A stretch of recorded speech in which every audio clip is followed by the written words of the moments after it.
بسم الله الرحمن الرحيم. السلام عليكم ورحمه الله وبركاته. مشاهدينا المحترمين على يوتيوب، بنحركم لايك وشير ونشترك في القناه عشان نوصلكم كل جديد، ونصلي على النبي عشان كلنا ناخد ثواب فضلا وليس امرا. نشترك في القناه بعد اذن حضراتكم. كل عام وانتم بخير، كل عام وانتم بخير، وان شاء الله عيد سعيد على الامه الاسلاميه جميعا ان شاء الله. طبعا يا جماعه، الفيديوهات اللي نزلتها بالنسبه للعبث اللي حدث في القاره بتاعتنا، وما يعني ما اكثر العبثيات في القاره بتاعتنا طبعا، ولسه ما هنشوف طول ما هو موجود لكجع ومتسيبي، ربنا يخليهم لنا يعني. والناس دي طول ما هي موجوده لسه هنشوف، ياما هنشوف كتير يعني. ف في اخوه مغاربه يعني بيردوا عليا: الشعب المغربي لكم مني كل التقدير والاحترام، وكل التقدير والاحترام للمملكه المغربيه، ولكن انا يعني دي وجهه نظري، مش عاجباك وجهه نظري ما تتفرجش عليا، ما تشوفنيش، ما تعلقش، ما تدخلش في التعليقات تتجاوز حدودك، لان انا مش هسيبك، انا مش هسيبك ومش هسكت. فما تدخلش من الاساس تتجاوز حدودك. انا شايف وجهة نظري ان المغرب لا تستحق البطولة. الحكم لم ينهي المباراة، والمباراة اكتملت، والسنغال هي من فازت بالبطولة، والسنغال هي بطل البطولة.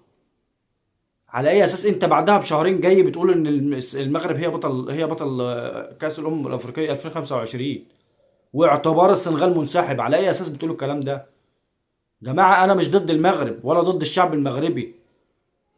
أنا طلعت هنا في مكاني ومدحت وقلت أشعار في المغرب، وما فعلوا المغرب في الكرة المغربية، والتطور اللي عملوه طبعا، والإنجاز الكبير جدا.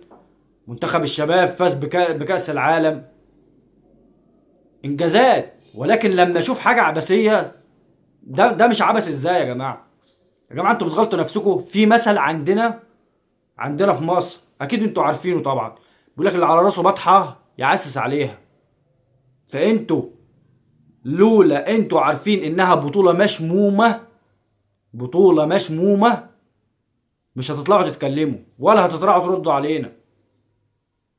بس انتوا عشان عارفين ان هي البطوله من قبل ما تبتدي وهي متفصله ليكم، هي معموله عشان المغرب تاخدها، هي متفصله عشان المغرب تاخدها.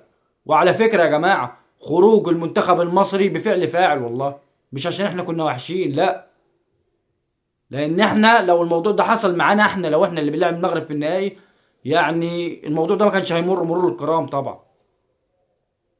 فانا بطالب دولة السنغال بعدم السكوت عن هذا الوضع. لسه اللي جاي